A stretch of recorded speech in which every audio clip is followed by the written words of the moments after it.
Yo, what's good, YouTube? It's your man BG Street Vlogs, and I just wanted to speak on this. Now, this guy, Frank James, he was caught. Yes, of course, he got caught today at McDonald's. He was the guy, the subway shooter. If you haven't heard, if you're sleeping under a rock, he was the subway shooter that 8 o'clock in the morning yesterday. He shot 10 folks. He let a gas bomb go and shot 10 folks on getting off the train in Brooklyn in the subway.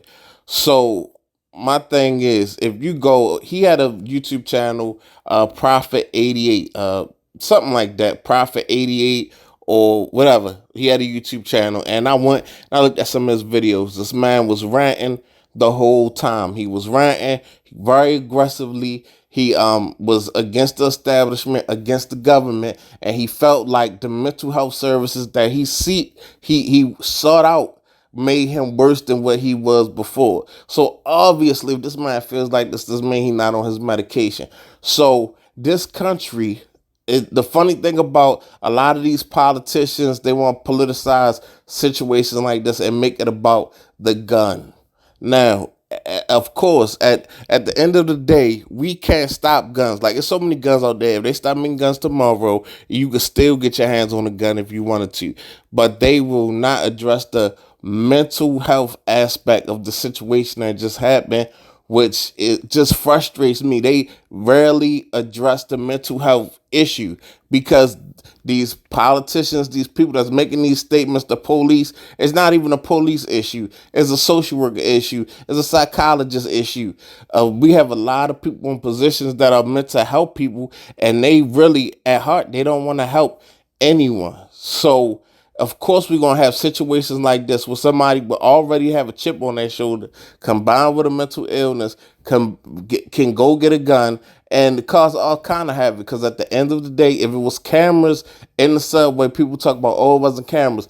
Even if it's cameras there, I can still do my shooting. This man was not worried about getting caught. The police actually, I'm watching MSNBC. The police actually was like celebrating catching him. He wasn't hiding. The motherfucker was in McDonald's. So I just feel like they will never really talk about the mental health aspect as far as situations like this go, because they will never talk about actually having to help people, actually having the fun mental health services, things of that nature, after they stop funding it. Because if you know anything about history, you done heard of deinstitutionalization.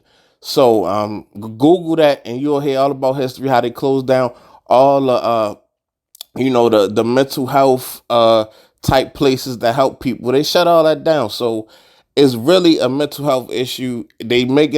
Some people are making it a gun issue. I don't know why.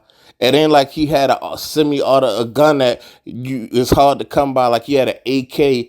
Like, he had a 9mm. A 9mm is everywhere. You can find a 9mm on the tire of a car. You know what I mean, in Baltimore City. So it just wows me out, and I think he's gonna get off, because if they sit there and review his YouTube, if they review, he's diagnosed already. He's diagnosed of mental health issues, and he probably is on some type. He probably was on some type of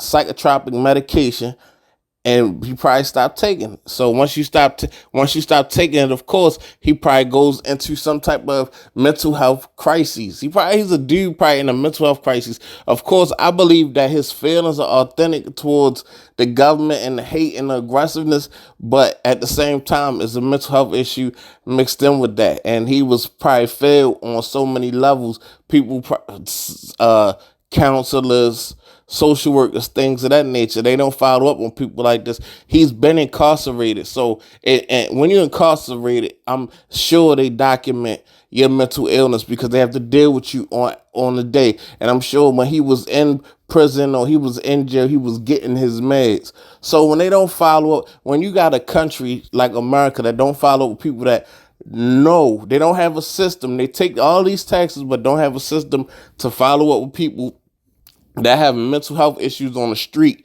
You do better if you got a mental illness. You do better in jail than on the street, because it's easier to get help and assistance in jail. But like Tupac said, man, America eats his babies. I had to get that out my chest. It's your man BG Street Vlogs, man. Subscribe to the channel.